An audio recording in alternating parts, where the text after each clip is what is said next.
Mr. Speaker, sir, the response from National Treasury provided that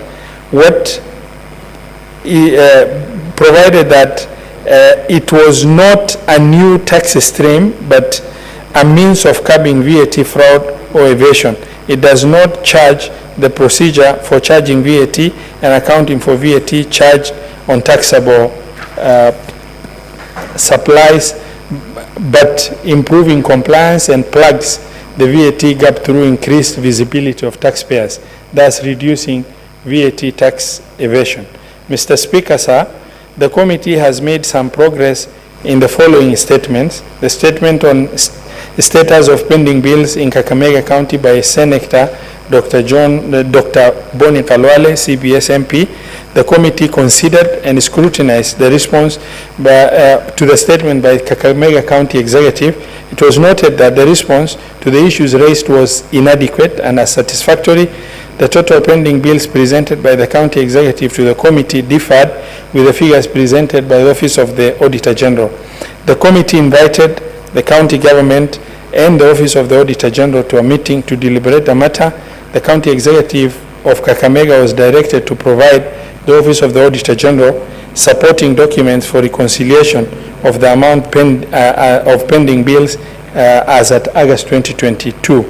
After submission of reconciled figures by the Auditor General, the committee scrutinized the reports and the following issues were further flagged out. 1. Several roads were listed as having been constructed to bitumen standard with respective pending bills as below. That is Sitirire Malava Road at Kenya shillings 79,939,213, Navakholo Road Kenya shillings 48,342,501, and Kenya shillings 47,485,947. These are just the payment vouchers, two different payment vouchers. Iregi Roads, payment of Kenya shillings 46,774,225. Malava Road, 35,985,463. The county made a payment of 22.2 million pending bills despite being marked ineligible in the report. Navakholo Road has been listed twice under the same tender number 83226. The contract was awarded or executed by similar contractor Midland Construction Company. The LSOs were drawn on different dates and amounts outstanding also deferred. The project for the provision of county valuation roll was tendered at 13,291,100 despite the contract sum being 99,719,600. Following the above, the committee undertook a fact-finding visit to Kakamega County on 20th of November 2023. In respect to inspect some of the roads listed above, the committee inspected the Ingotsi Navakholo Chebuyusi 11.5 kilometer road. Thereafter, held a meeting with the county executive to provide clarification on other issues that has been flagged out from the report of the Auditor General. The committee also engaged the County Assembly of Kakamega. Mr. Speaker, sir, during the fact-finding, the committee noted the following: the proposed construction to bitumen standard of the road projects are ongoing projects and thus only certified works were eligible for payment and therefore listed as pending bills. Copies of procurement documents relating to the road projects were availed to the committee. These projects are multi-year projects and funds are allocated annually depending on the expected completion rate.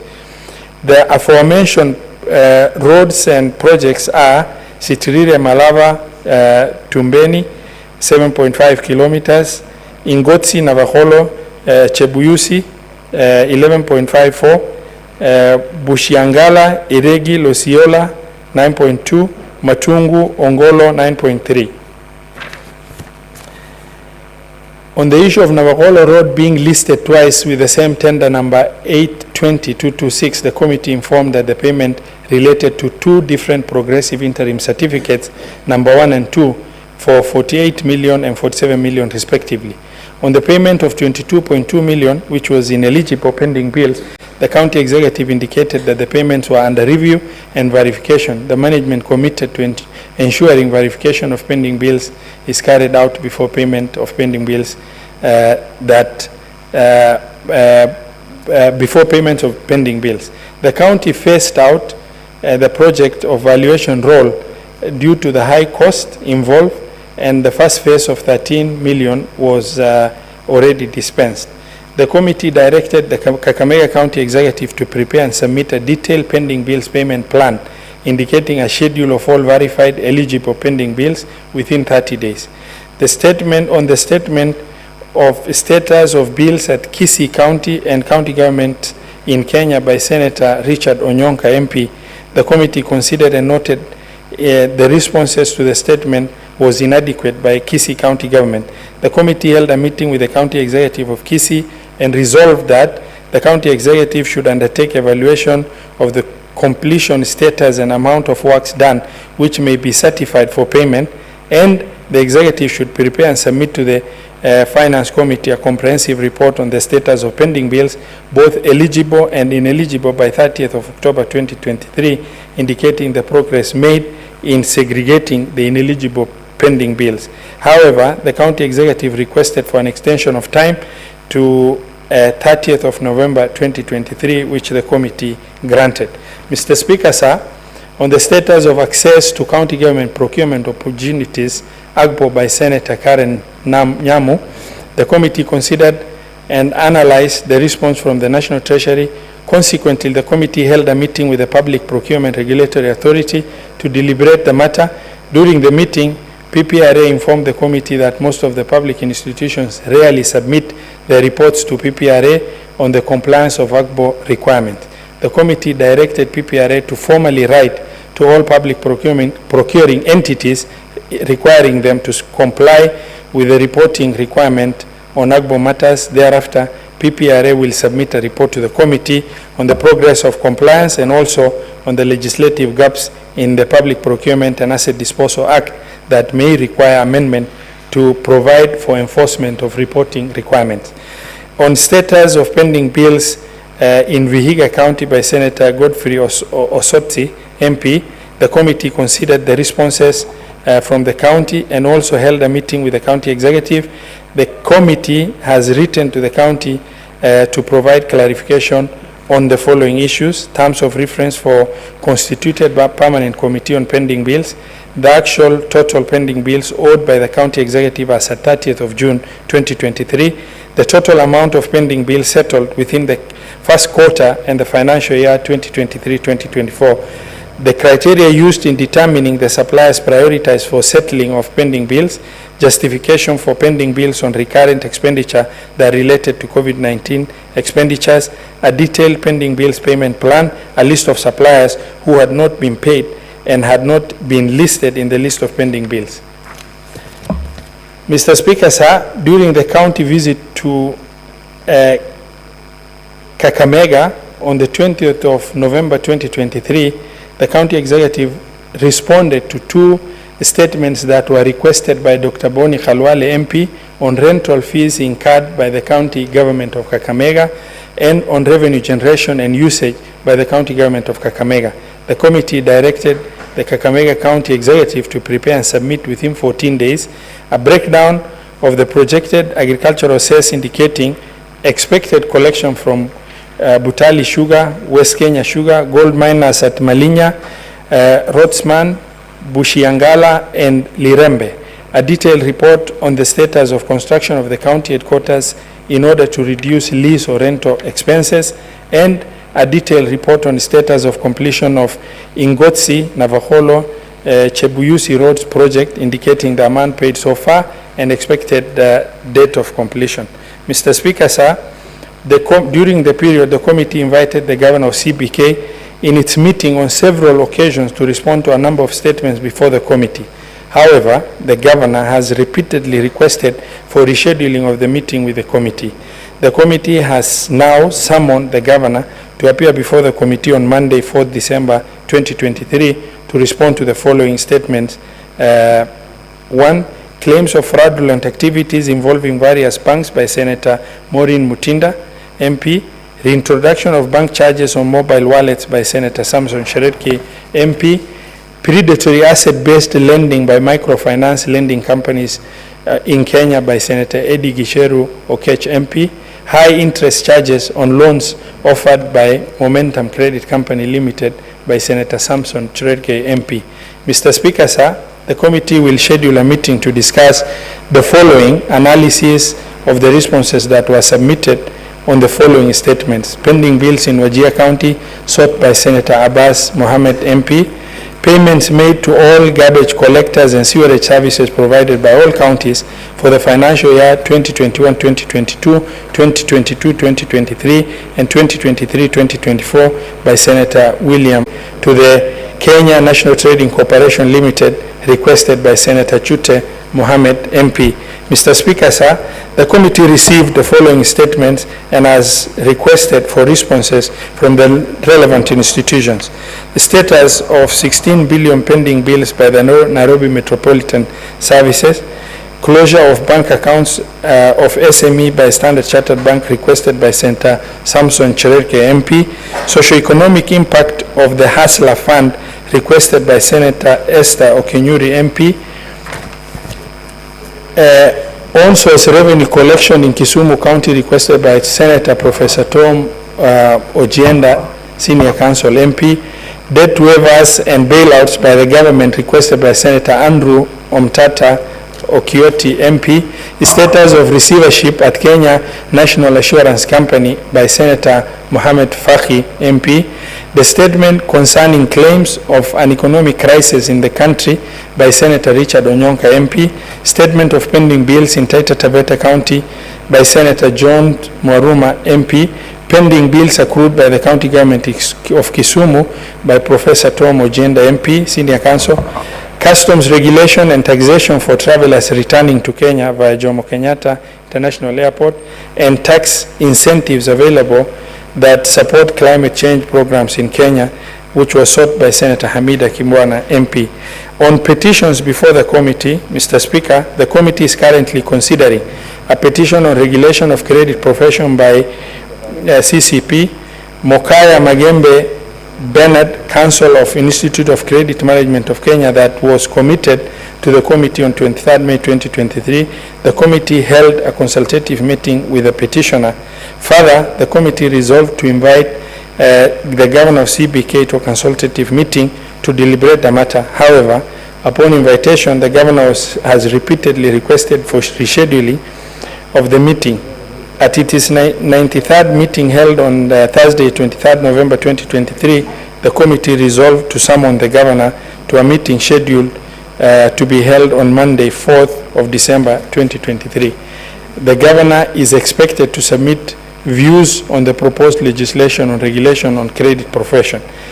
On legislative proposals considered by the committee, Mr. Speaker, sir, the committee carried out pre-publication scrutiny and examined the following legislative proposal: the Central Bank Amendment Bill 2023, sponsored by Senator Eddie Okech.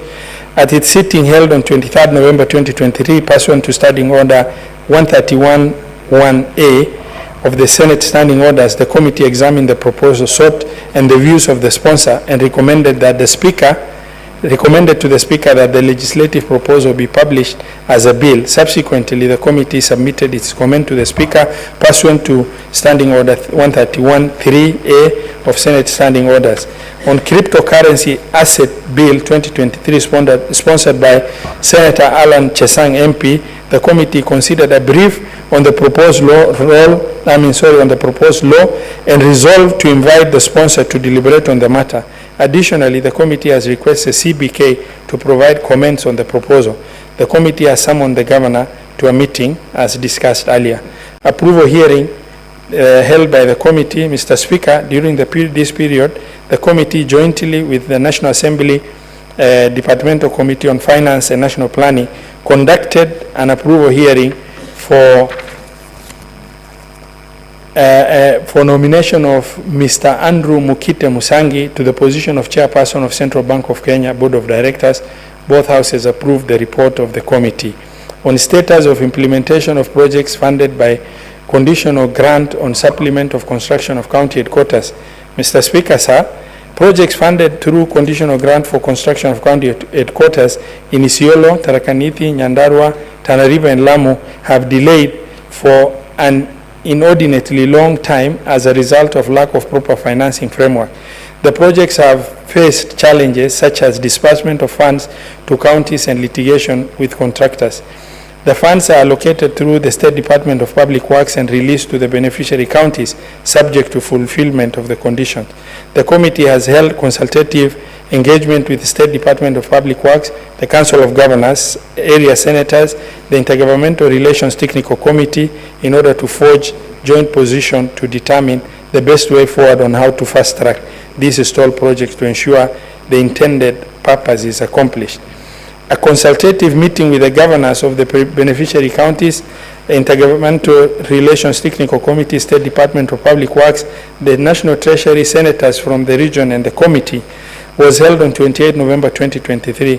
Surprisingly, Mr. Speaker, all the stakeholders appeared except the 5 governors. Only one governor, Kiaria Badilisha, governor for Nyandarua County, appeared. The meeting was therefore adjourned until a date when the 5 governors will be available. Activities of the committee in the next quarter. Mr. Speaker, the committee is scheduled to consider the following business: the Public Finance Management Amendment Bill 2023, Senate Bill number 40 of 2023, the County Public Finance Laws, statement pending before the committee, petition on regulation of credit profession, implementation of project funded through the conditional grant, construction of county headquarters, consideration of the control of budget, county government budget implementation report. Mr. Speaker, finally, the committee appreciates all the stakeholders who are available for consultation and for valuation of the information availed to the committee. I also thank the members of the committee for dedication and commitment to ensure execution of the committee's mandate. I also acknowledge the support accorded to the committee by the Office of the Speaker, Office of the Clerk in facilitating committee to the effective implementation work plan.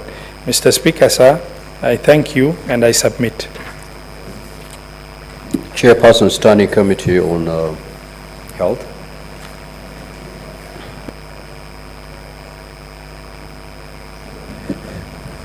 The statement is deferred. Chairperson, Standing Committee on Education.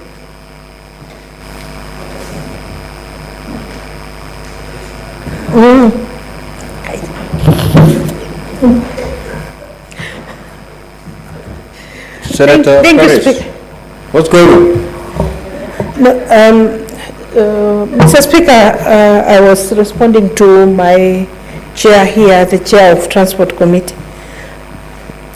But, that's very amusing. All right. Proceed. Thank you, Chair. Thank you, Mr. Speaker. Mr. Speaker, I raise pursuant to Standing Order 56(1)B to make a statement relating to the activities of the Standing Committee on Education for the period between 1st July 2023 to 31st October 2023.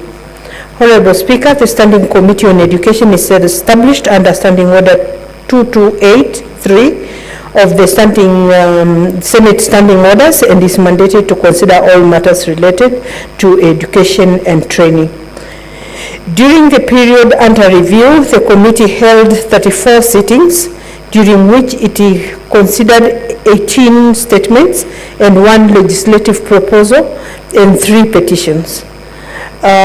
During the same period, the committee also held 1 consultative workshop with its stakeholders and conducted oversight visits to acquaint itself with the implementation of education legal and policy framework in Turkana County. The petitions, Honorable Speaker, during the period under review, 3 petitions were committed to the committee for consideration. A petition regarding salary arrears for P1 teachers with A-level academic qualifications from 1996 to 2010. Honorable Speaker, the petitioners in this petition prior to the Senate is that the National Treasury factors in the salary arrears for P1 A-level teachers with A-level qualifications owed to them in the years 1996 to 2010. During the consideration of this petition, the committee held a meeting with the petitioners to seek clarification on the issues raised in the petition and thereafter identified key stakeholders in the matter.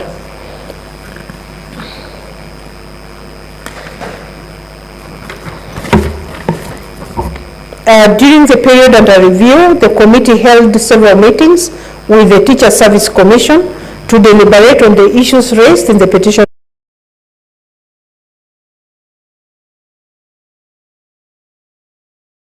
With the Teacher Service Commission on Thursday 30th, 2023 to finalize on this matter, and thereafter a report and a response to the petitioners will be prepared and tabled in this House.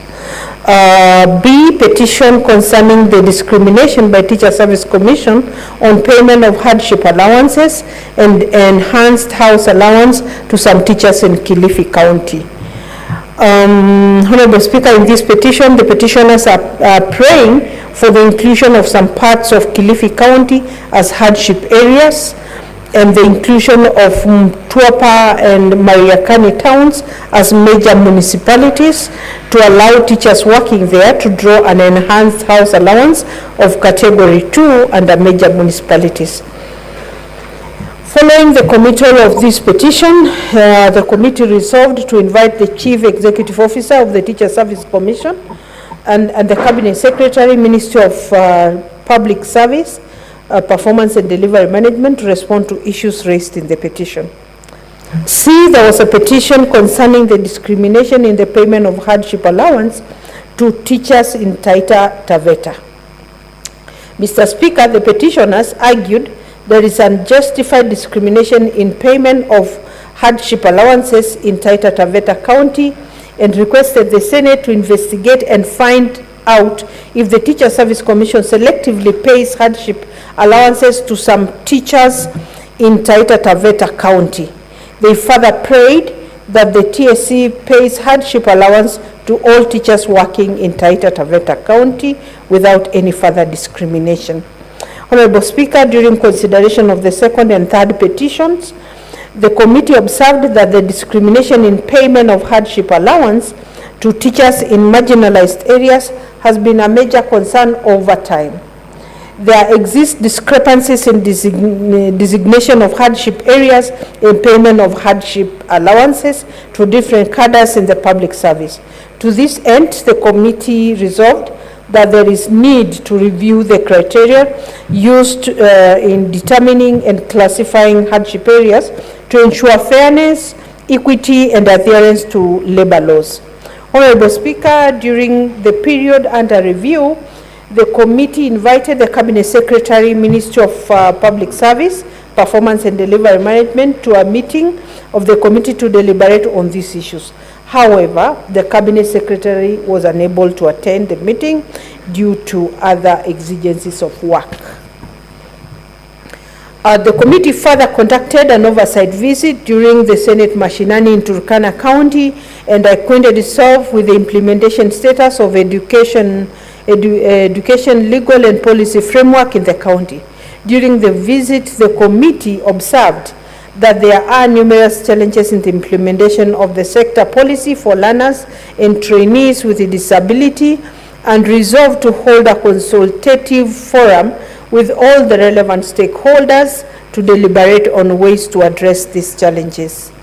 The legislative proposal, Honorable Speaker, pursuant to Standing Order 131-1 of the Senate Standing Orders, the committee conducted pre-publication scrutiny on one legislative proposal, the Early Childhood Education Amendment Bill 2023, and thereafter prepared a report with a recommendation that the bill be published.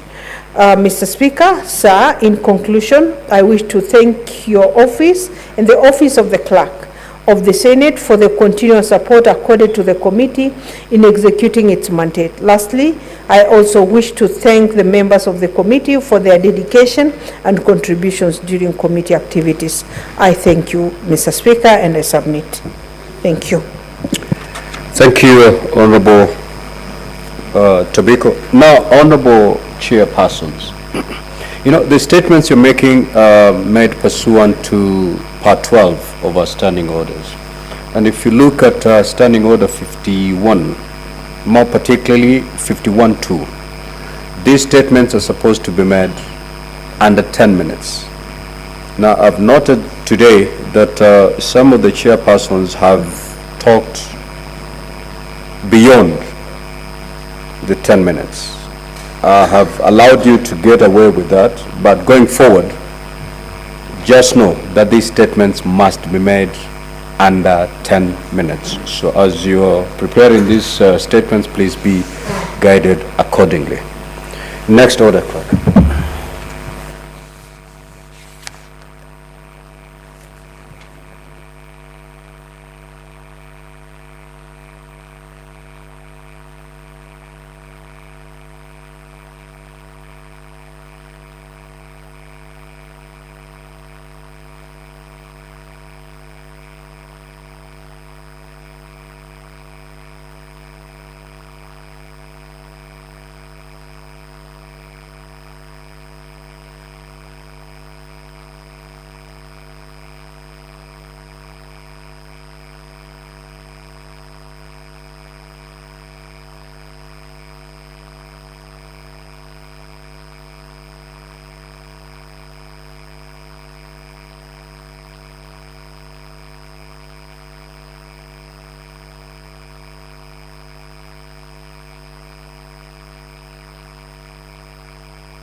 Clerk, kindly call the next order, please.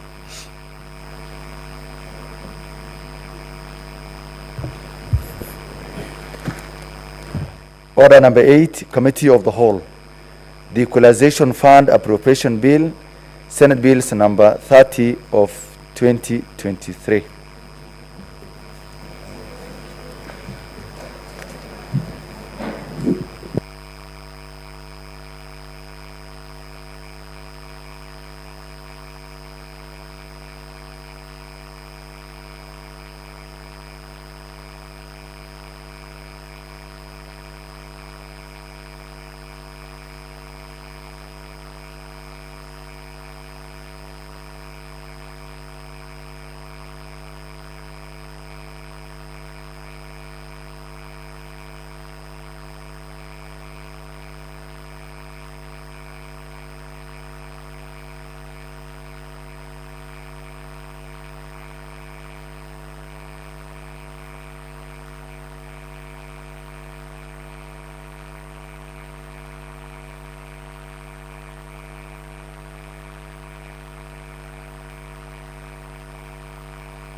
Honorable Senators, we'll now move to the Committee of the Whole, and we are now considering the Equalization Fund Appropriation Bill, Senate Bills number 30 of 2023, and we'll go through the clauses.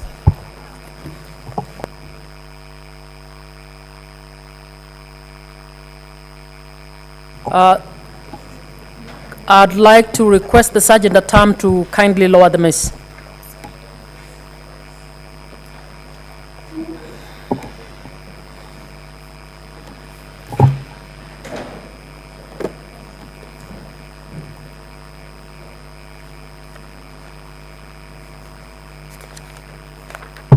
Okay, we can proceed. Clauses 3 to 6. I propose the question that clauses 3 to 6 be part of the bill. I put the question that clauses 3 to 6 be part of the bill, division at the end. New clause 7. Chair Finance?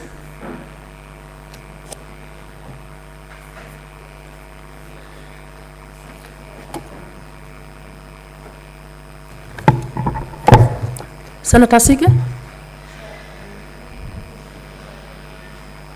Sergeant at Arms, kindly. Sergeant at Arms, kindly assist Senator Sige. Yes, proceed, Madam Chair, I propose that clause 7 be amended as provided in the bill. In the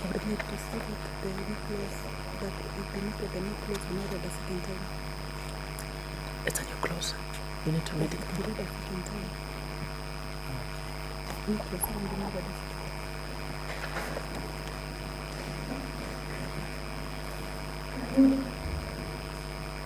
can read it. Clause 7. Clause 7. Madam Chair, I propose that clause 7 be also read a second time. I propose the question that that new clause 7 be now read a second time. I put the question that new clause 7 be now read a second time, division at the end. The schedule. I propose the question that the schedule be part of the bill. Chairperson? Madam Chair, I beg to move that the bill be amended by deleting the schedule and substituting with a new schedule as indicated in the order paper. I propose the question that the schedule be amended as proposed. I put the question that the schedule be amended as proposed. Division at the end. Clause 2. I propose the question that clause 2 be part of the bill. I put the question that clause 2 be part of the bill. Division at the end. The title. I propose the question that the title be part of the bill. I put the question that the title be part of the bill. Division at the end. Clause 1. I propose the question that clause 1 be part of the bill. Chairperson. Madam Chair, I beg to move that clause 1 be amended by inserting the expression number 2 as indicated in the order paper. I propose the question that clause 1 be amended as proposed. I put the question that clause 1 be amended as proposed. Division at the end.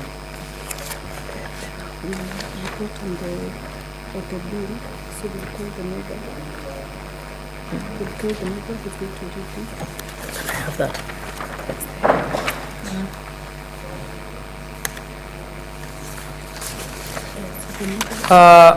We will now move to reporting on the progress of the bill, and I call upon the mover.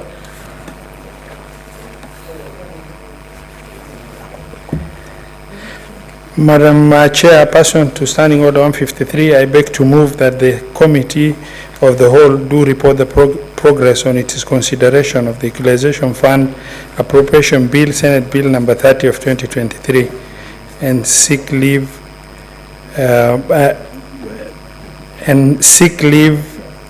to sit again tomorrow. I will put the question that the Committee of the Whole do report progress on its consideration of the Equalization Fund Appropriation Bill, Senate Bills number 30 of 2023, and seek leave to sit again tomorrow. As many as are of that opinion say aye. As many as are of a contrary opinion say nay. The ayes have it.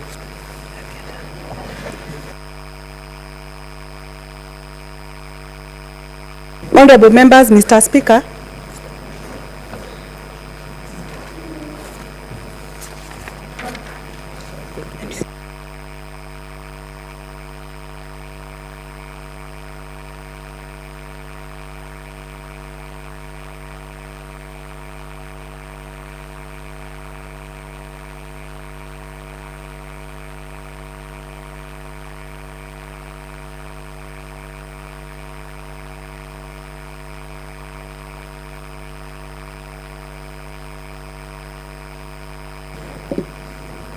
Now let us do reporting, Madam Chairperson.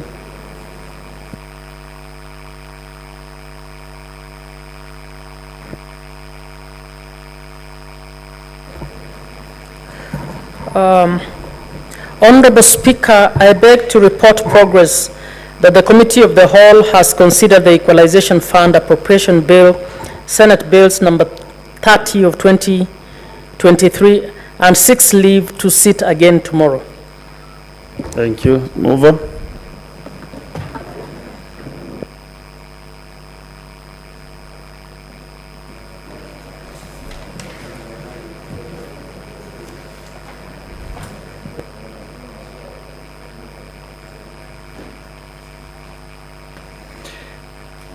Mr. Speaker, I beg to move that the House do agree with the committee on the said report. Who is your seconder?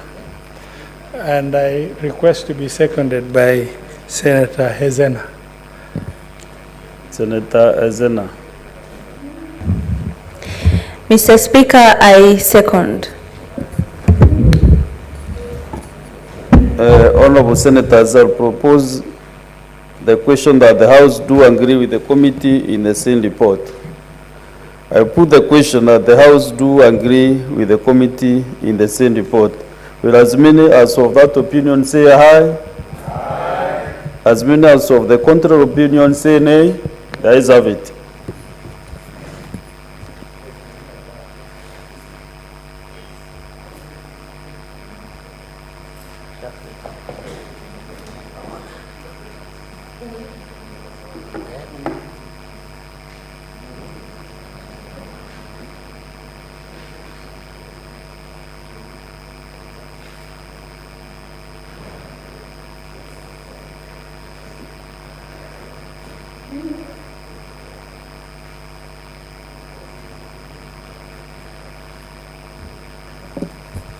So, Honorable Senators, I want to reorganize our business this afternoon from the order paper, order number 9, 10, 11, 12, 13, and 14 will be defined. So, we'll go to the next order. Next order, Clerk. Order number 15, motion, report of the ad hoc committee to investigate the proliferation of religious organizations and circumstances leading to more than 95 deaths in Shakahola in Kilifi County. Resumption of debate interrupted on Wednesday, 29th November 2023, morning sitting. Honorable Senators, for my record, I can see the minority leader has a balance of 51 minutes. But from my observations, I don't think he's in this house. So I'll open the floor to the senators to continue contributing. So, Senator Kadri Muma.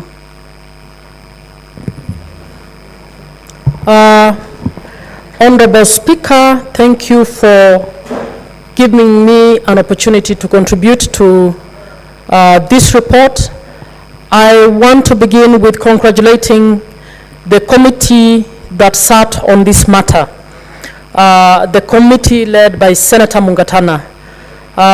Honorable Speaker, this will go in history as one of the matters that are going to profoundly impact on happenings in Kenya in relation to matters religion. Mr. Speaker, the committee has reported, and I listened throughout when Senator Mungatana presented the report.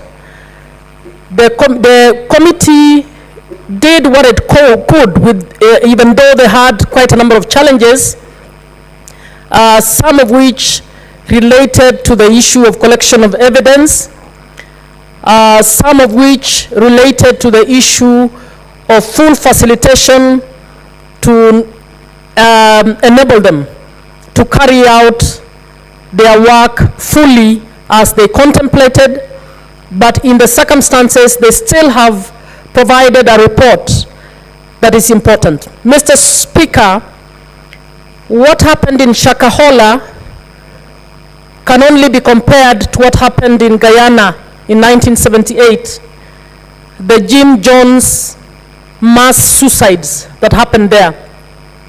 I would want to urge this House to take this matter so seriously, because we have been told we have over 420 families that have lost members. We have over 420 deaths.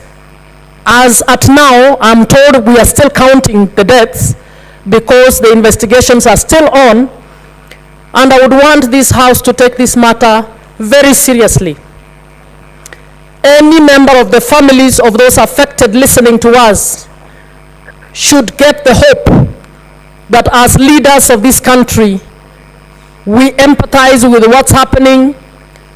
We are part of the collective shame that should engulf the entire leadership of this country, that we would have allowed such a thing to happen in this country.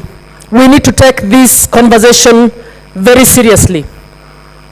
Mr. Speaker, the recommendations of the committee around the issue of registration must be taken seriously. We currently have religious organizations registered as associations. They are registered by mortals and actually already regulated. So I found it extremely sad to hear comments like we are looking for God to regulate these institutions. Mr. Speaker, the issue of what a cult is and what a religious organization is not something that may straight easily be distinguished. And the only way you can prohibit cults and other like terrorist or other organization is to have regulations and requirements about those who claim to be running a religious organization. Mr. Speaker, religion has once been said to be the opium of the people, and it tends to be the opium of the very poor. It is the poor who are manipulated to actually do whatever they can in order to get out of poverty. And the exploitation of the poor in Kenya through religion is extremely high. It is something we should not shy from speaking about. Mr. Speaker, this is the country where you have people selling their properties, giving them to church leadership, and remaining poor because there is a hope that they will get rich at some point. We are actually watching as this happens. We are so terrified in this country to criticize religious leaders because as politicians, we want to rely on their psychological mobilization of their supporters to give us votes. But we have reached that stage where we must call a spade a spade. Mr. Speaker, religious organization and religion is now starting to be abused, to be the new frontier for the abuse of human rights. Mr. Speaker, when you hear that a priest has sexually molested boys or girls, we don't cover that story for long. Politicians will not talk about it because they fear that they will lose votes if they criticize the religious leaders who are doing these things. Mr. Speaker, I would want to urge that as a nation, we take this issue seriously and we do what we have to do. I would urge the team, as indicated, to consider, the country to consider following what Rwanda has done to ensure that religious organizations are actually vetted properly and regulated to ensure that they don't do what has been happening. Mr. Speaker, one challenge that I would want to raise in terms of the way we operate. as a Senate, we actually allowed an inquiry to happen on this issue, but I know simultaneously the executive is also investigating this issue. I know there is a clash, and we have had some members castigate or call to order the Minister for Interior for not allowing certain people to give evidence. Mr. Speaker, even as we proceed with this report, we need to recognize the provisions of Article 50 of the Constitution in terms of the right to fair hearing. So I would urge that we must find that fine balance between what we do as a house and what is happening out there, so that the rules of justice will not exonerate a criminal because we had parallel and conflicting methods of doing this inquiry. So I would want to wish that we all put our mind to this and find a way in which Parliament can actually do its job in terms of inquiries by committees, but we also let the executive take responsibility for its primary role in investigating criminal matters, to ensure that both teams are able to focus on ensuring justice, particularly justice for those who are victims of the crimes that we are talking about. A number of issues were and comments have been made on the floor, and Mr. Speaker, I would wish that we carefully consider the report and ensure that we contribute to ensuring that those perpetrators will be properly brought to book. Mr. Speaker, if this matters ends up with somebody running away from it because of procedural issues, it will be the sad day for this country. So I want to urge all our members to put their heads together and to give the confidence to the country that as leaders, we have all been saddened by the Shakahola happenings, and as leaders, we will do what it takes to ensure that all who are responsible for what has happened are brought to book.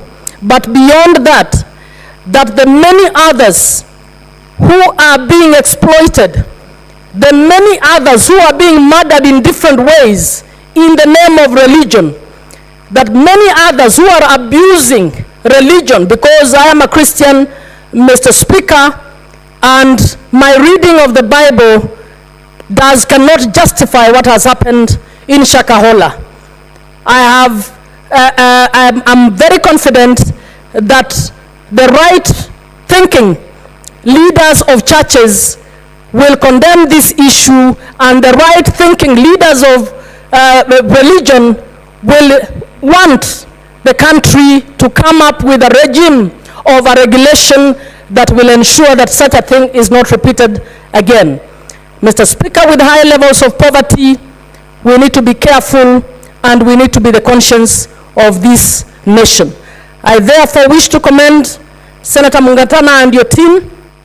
In the circumstances, you have delivered what you could deliver, and I want to ask that the House supports this effort and any further efforts, because, Mr. Speaker, in any case, they finished because there was a timeline to finish. There was still other business that they were not able to carry out because it was still pending.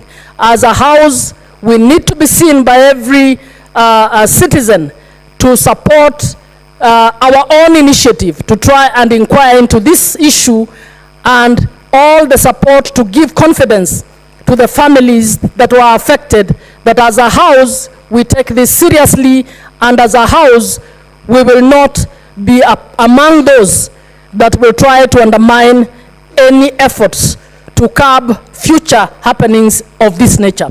I thank you, Mr. Speaker.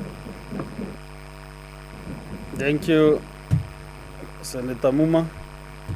The next online is Senator Chalagay Samson Kiprotich.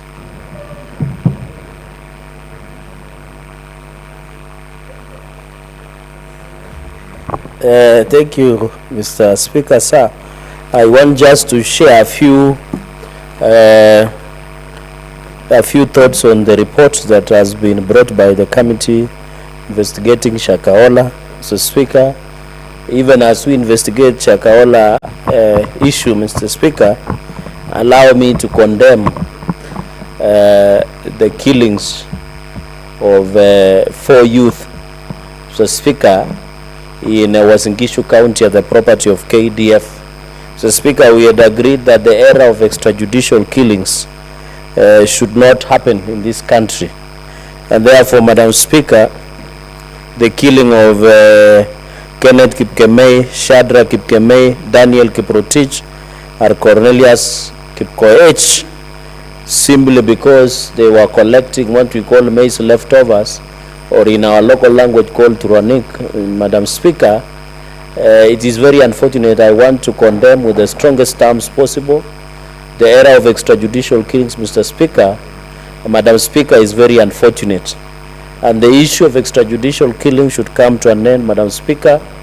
Madam Speaker, Kenya Defence Forces the KDF must be called to order, because even if those young people had transferred to their property in Eldoret, RTS, there are legal mechanisms on how trespassers should be handled. I think no Kenyan, even from the highest office, has the power to take the life of any Kenyan, and therefore we condemn the killings of 4 young people. My heart and condolences goes to the people of Tarbo constituency, was in Gishu County, and our prayers and thoughts, Madam Speaker, with them. And I want to urge the Independent Policing Oversight Authority, the Kenya Defence Forces, to move with speed and ensure these young people get justice.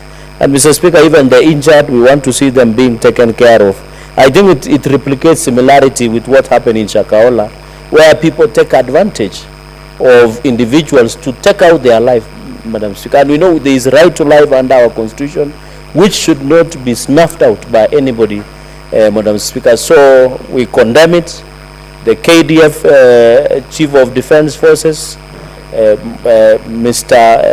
Ogola, must put in action necessary mechanisms for reparation, and those individuals must be taken to court-martial and be charged with allegations of murder.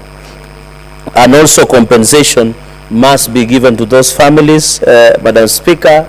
And we want people, the KDF officers allegedly who participated, they must be taken to court of law and be charged with murder. The Speaker, and finally, the issue of land there, that issue is almost being resolved. I don't know why there was a lot of issues. Senator Cherarke? Yes. Now, you've been indulged for a short while. Okay. You know the debate is Shakahola. Yes. I think you're stretching yes, it. But you're stretching it too long. Now move to Shakahola, please. Madam Speaker, is because there is some liminarities where lives have been taken. True, but now but the focus is Shakahola. I stand guided. I think you know what I mean. Yeah, I stand guided. Speaker, when you look, you know, our Constitution is very clear. Under Article 8, it says there shall be no state religion. And it lives at that. That is Article number 8 of the Constitution of Kenya. Right to worship and freedom is enshrined under the Bill of Rights, here and across the world. I have seen the observations that the committee have made before I go into recommendation. I agree with them that this, and I've been pushing this, especially when we were investigating extrajudicial killings and enforced disappearance, Madam Speaker, that National Forensic Laboratory at the DCI should be given the money to do their job. Most of the cases in court are collapsing, especially by the prosecution, because of lack of investigations, Madam Speaker. Because we don't have a properly functional in the upgrading of biology forensic laboratory and also of chemistry forensic lab that we need to upgrade. If we have to fight crime in this country, we must invest in investigations. Most of the criminal cases that are being withdrawn by DPP, that the DPP, whether it is white collar crime, whether it is the normal criminal elements, Madam Speaker, is because we don't have a proper and functional laboratories that investigate the issue of DNA, crime scenes and what have you, Madam Speaker. And therefore, we must ensure that we give enough resources at the DCI, especially for these forensic laboratories, so that we are, Madam Speaker, you sometimes see, even in first world like America and other countries, somebody commits an offense maybe 20 years ago, but because of modern technology, those people are being arrested and prosecuted because that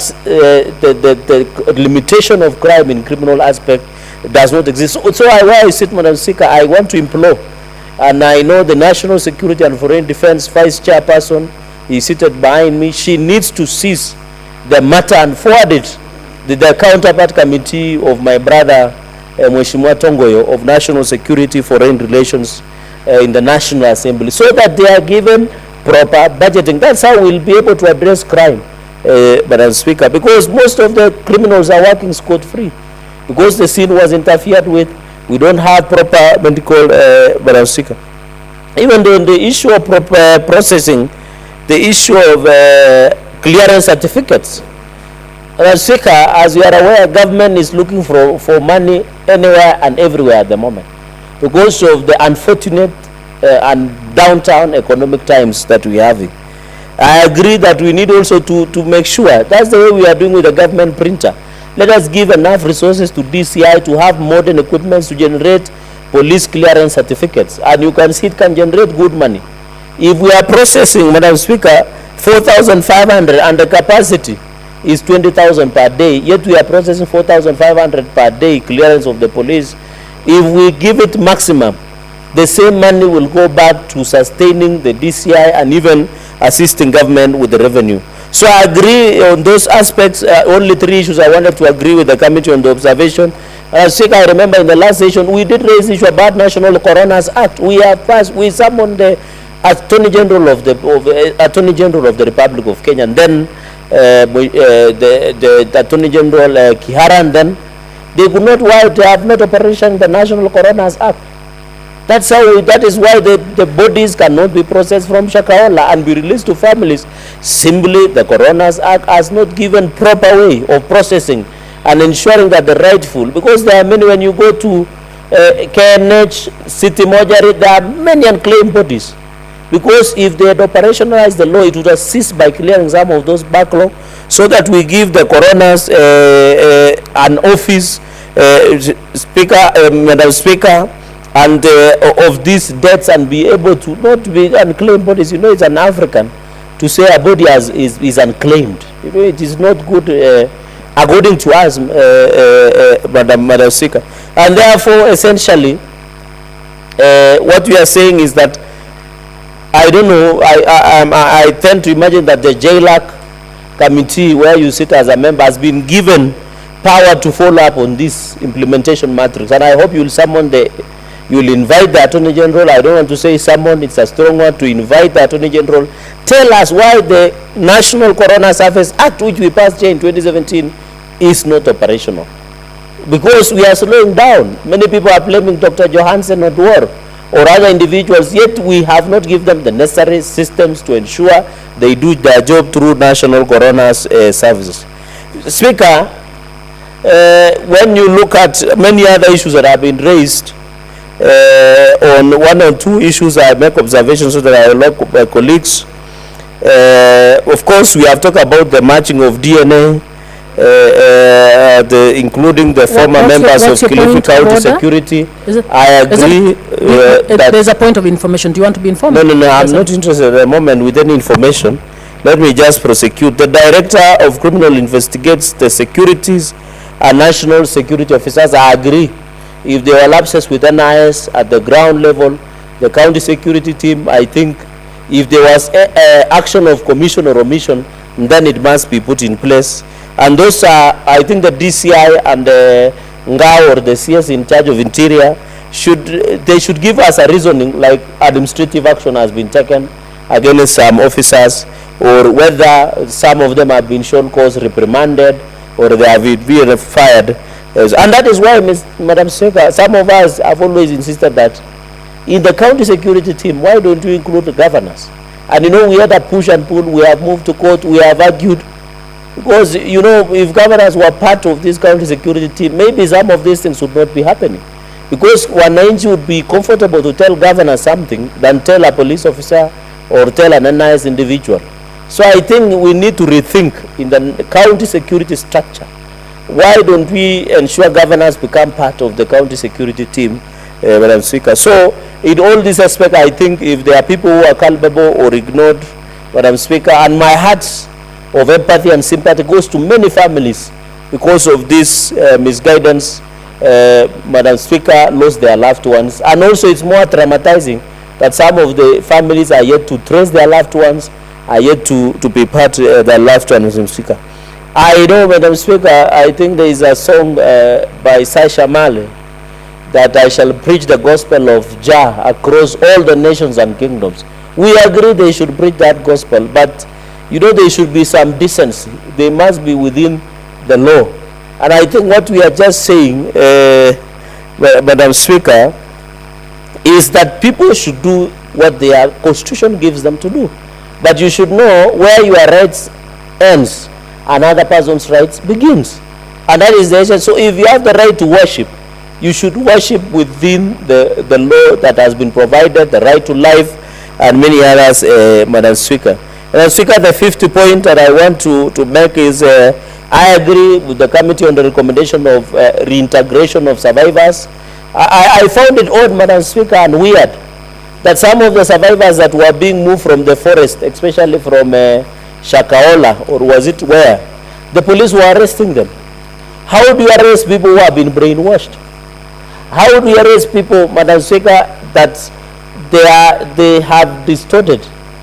Madam Speaker, I agree with the committee that they must be reintegrated to the society, and there must be support systems, even through counseling, postmortem, and other issues which I have seen the committee have highlighted here.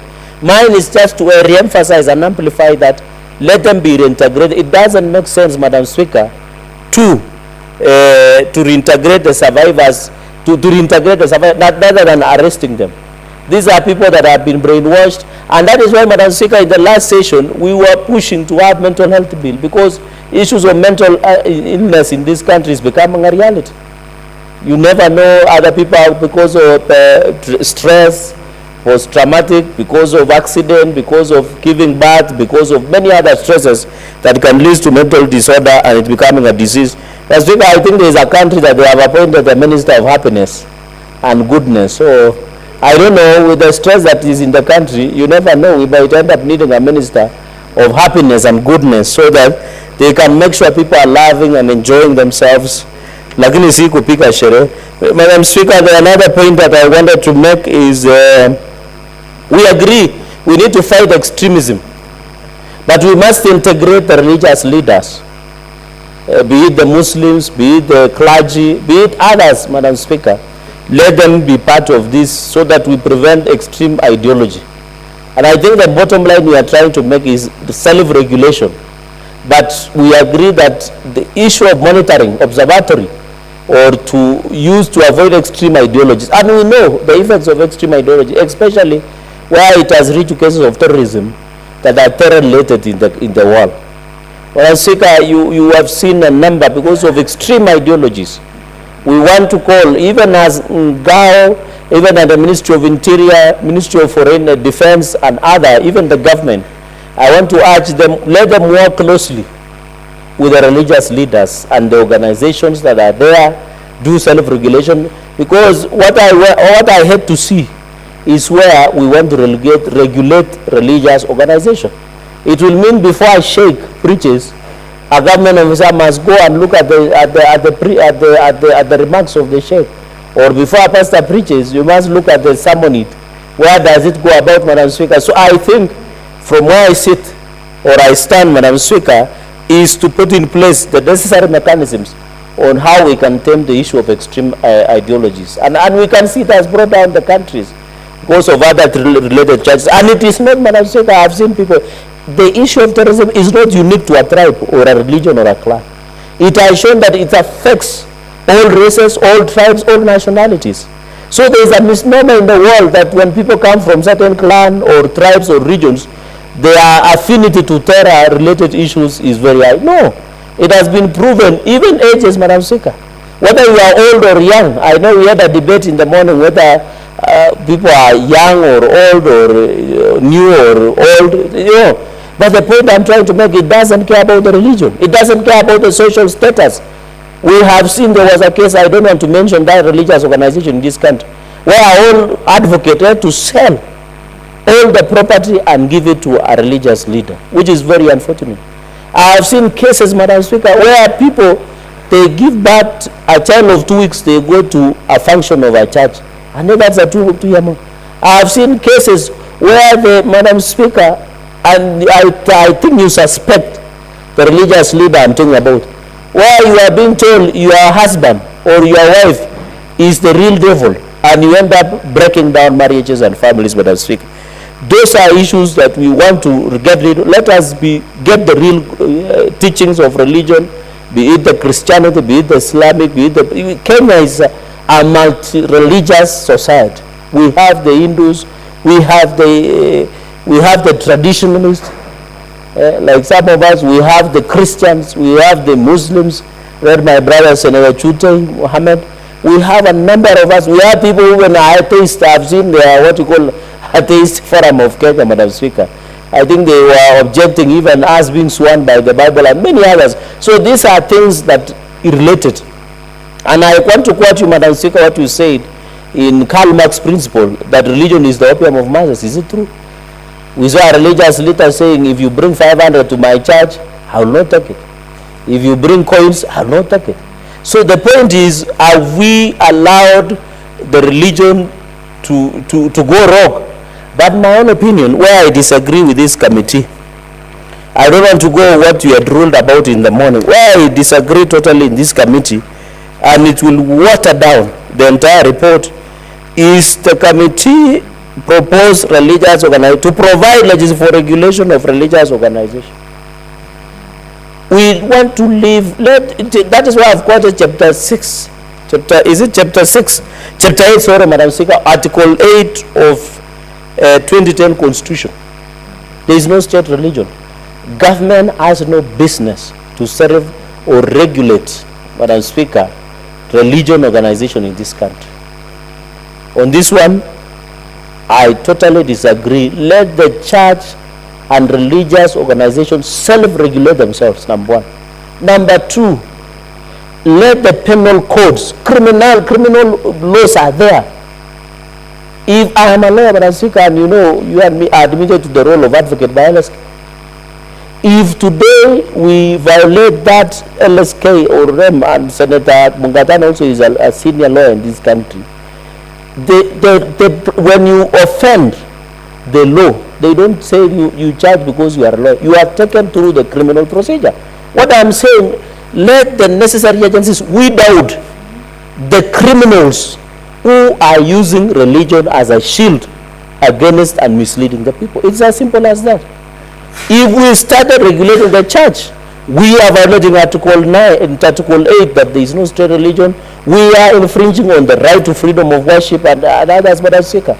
If we were to do that, it will mean every individual will go, it will ensure, Madam Speaker, that we need to self-regulate. So on this one, on this recommendation, this on the proposed religious organization bill 2023, Madam Speaker, this is setting us against religious organization, which some of us would not be interested to be part of it.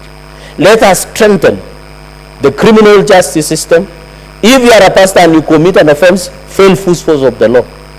We don't need to come and regulate people to force them to believe in their faith. Faith is your personal relationship with your God, Madam Speaker.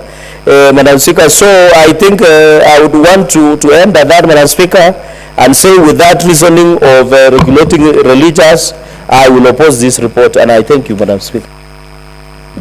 Senator Chute.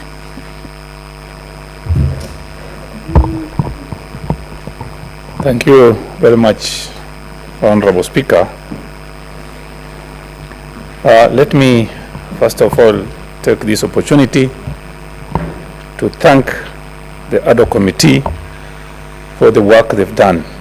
They've done a very good job, and also I would like to take this opportunity to thank the many witnesses who took time and had an opportunity to come before the committee to give their evidence.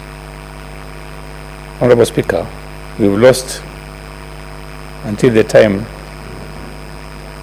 the committee finished their work, we've lost 429 lives.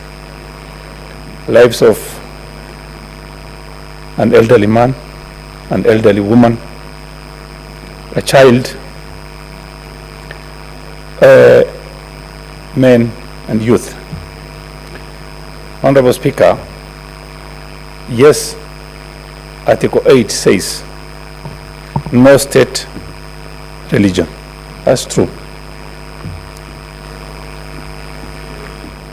And then Article 26(1) also states that every person has a right to life. Every person. Article 30 also says, person shall not be held in slavery or servitude. If you look at what happened at Shakahola, so many people, I don't know what type of languages they use on these people. They are just like slavery. They are just like slaves. They are just there without knowing where they are heading, where they came from, and what they are going to do next. Very unfortunately. And this, Honorable Speaker, I've seen this happening in churches also, in mosques also. You will find, if you watch national TV on Sundays, you will find a priest telling people, if you want a baby, bring seed money. And the seed money is 10,000 shillings, Honorable Speaker. How can you tell a person who has come to that service to pray to his God, you tell that person that you've not gotten a child for many years? I'll pray for you, but you have to pay some fees, which is called seed money, 10,000 shillings. You will find the same scenario in the mosques. A sheikh will tell somebody, oh, you didn't get a child, yes. So what I'm going to do, I'm going to pray for you. There is a water I'm going to pour on you. You have to remain naked or do some things there, and then you pay some fees for it. I don't know what method these people are using to brainwash an adult of sound mind, even some with degrees, master's degrees, professors. I really don't understand. So what happened in Shakahola? The most important part is these people, the priest or those people who are involved, must be taken to court. The DPP should take a very quick, drastic action to make sure these people, they have many cases. They can even take these people to court with what they have now, and then keep on adding. Yeah. So, Honorable Speaker, if you kill a hyena today in a place like Marsabit, you will be taken to court the following morning. You will be charged, arrested and charged. And how about 429 innocent lives lost, Honorable Speaker? I thought by now, because if you kill a hyena, you will be arrested and charged the same day. These people are supposed to be, without wasting time, to be charged and held responsible. It just should be expedited, even the charge sheet and all these things, so that they go to jail. Honorable Speaker, we have fundamentalists in our Islamic society. There is no difference. Somebody will be told, put a belt on yourself. With somebody with a sound mind, he puts a belt and then he's told, you know, go and kill this and these people, and you are going to go to heaven.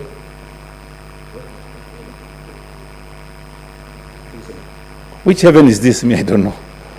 Because you kill people, thousands of people, to go to heaven. This is all being brought in by people who use that religion in a crooked way. Some of them are really learned religiously. Some are very good religious scholars. Even priests, bishops are there. Honorable Speaker, I think we need to have some legislation in place so that if you call yourself bishop, Sasa even anybody, even me, Muhammad Chute, today I can tomorrow call myself Bishop Chute is there, or you guys will bring money. So how do I get this title of bishop? How do I get the title of bishop? Did I go through a religious process?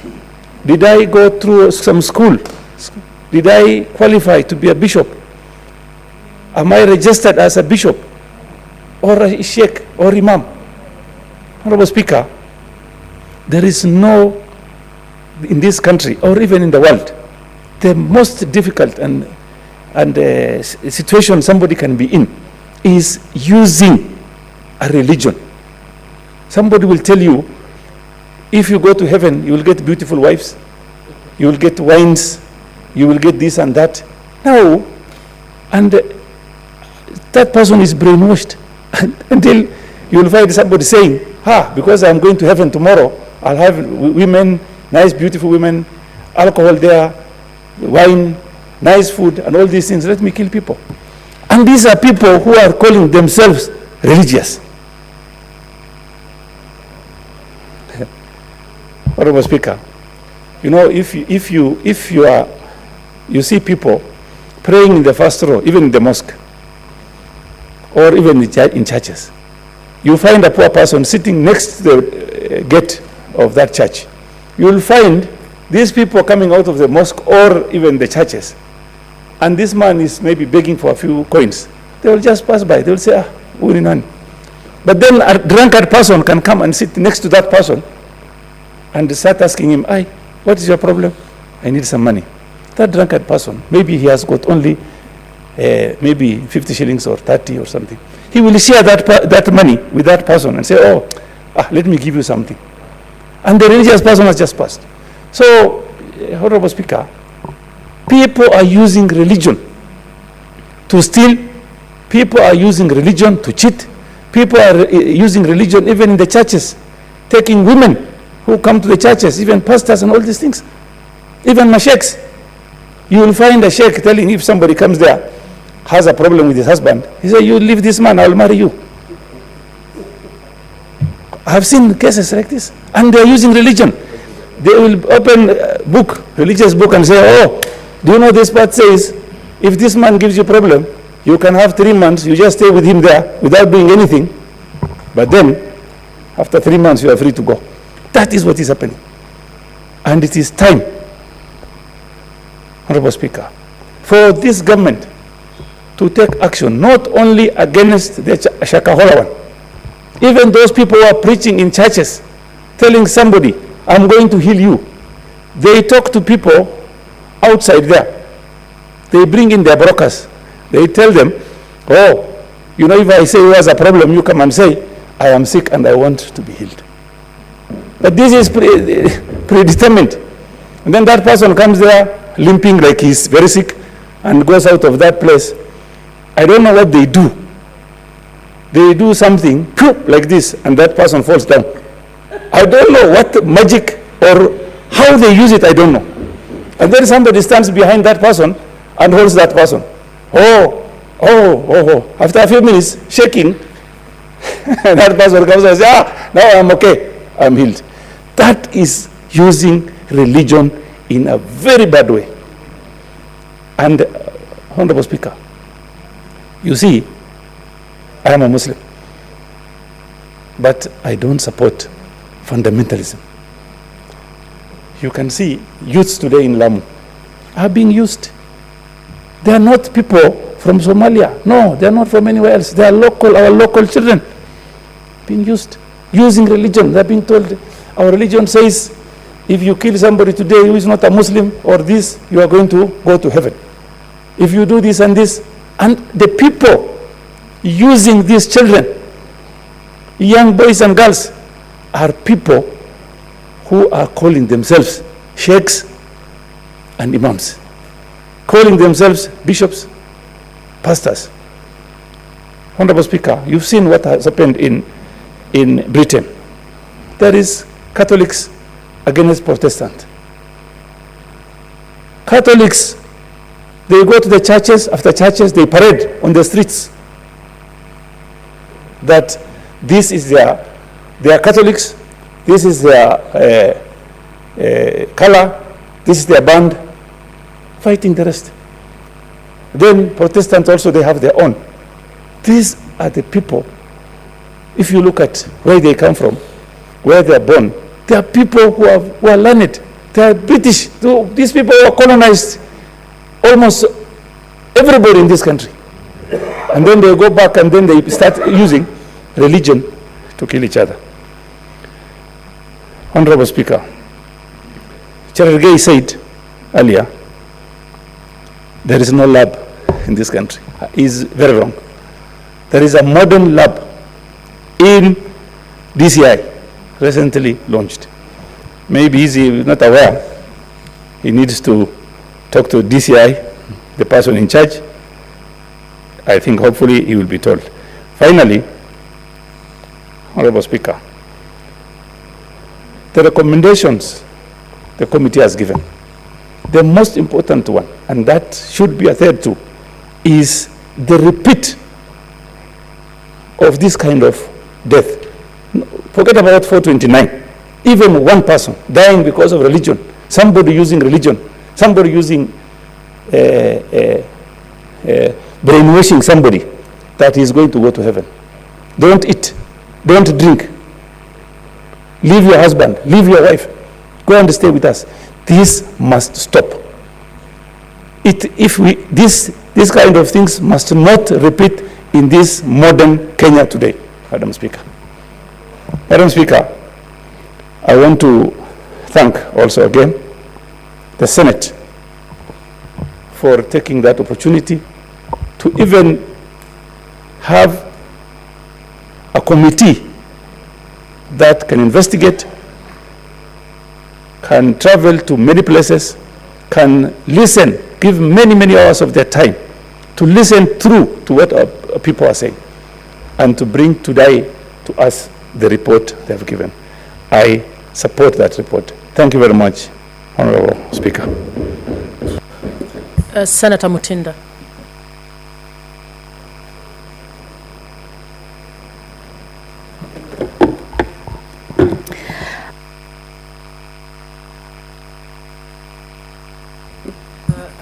Senator Mutinda, I understand you seconded this motion, did you? I think we give chances to other people. Senator Asige, please.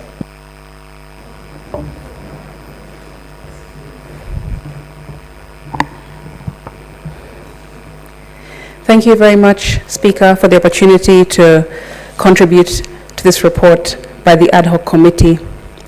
I too wish to thank, through the leadership of Senator Mungatana, for a very, very good and detailed report. It really did go deep into issues that pertain to this matter, this heinous tragedy, Madam Speaker, and also the care and thoughtfulness that went into writing of this report. I read it with a very, very heavy heart. It felt like a movie when I read this report, Madam Speaker, because some of these things we don't even dream are possible. However, I believe that the committee did a very good job in handling the report and writing it and investigating it, and I'm sure there are many things that did not make it to the report and other areas they wished they would have had more time to unpack it. However, a job has been done and it has been done well. So I thank the committee. Before delving into the debate surrounding the report, it's also crucial to acknowledge the human impact and distress experienced by those affected. I join hands with the chair in giving my condolences to the families and loved ones of all those still missing or who have departed due to this heinous tragedy. My empathy thoughts and prayers go out to all those affected. And I am in unequivocal solidarity with them. Their voices and experiences deserve the utmost understanding and consideration. It's unfortunate that the country lacks a mental health framework of handling mass atrocities, as noted in paragraph 503 of the report. We as a country are in urgent need for qualified counselors to be deployed at the grassroots level on a continual basis, and not wait for emergency cases such as this to happen. The report also notes that there are inadequate rescue centers for adults and children. I want to voice my agreement with its recommendation for county governments to establish rescue centers and operational counseling centers to provide mental health and support to victims of such tragedies. These services, through the recently passed Social Health Insurance Fund, should be available to all affected parties now and in future to ensure effective and progressive healing and reintegration into society. Because, Madam Speaker, I really do believe that we haven't seen the worst of the mental health issues that will arise from this year's Shakahola incident. It will interest the House that the WHO has declared loneliness to be a health threat. And through to this report, loneliness can leave many people vulnerable to vultures like Mackenzie by taking advantage of people by recruiting them and mass leading them into tragedies like the present one. Karl Marx famously said that religion is the opium of the people because it can be used by powerful people to oppress the weak and also make them feel good about being oppressed. Indeed, religion is a powerful tool that, left unfettered, can be used to cause great havoc in society as a whole, to families and to individuals. This unfortunate case has shown us that entire lineages have been wiped out, individuals have been isolated to the point of death, and societies have been devastated by the shocking turn of events.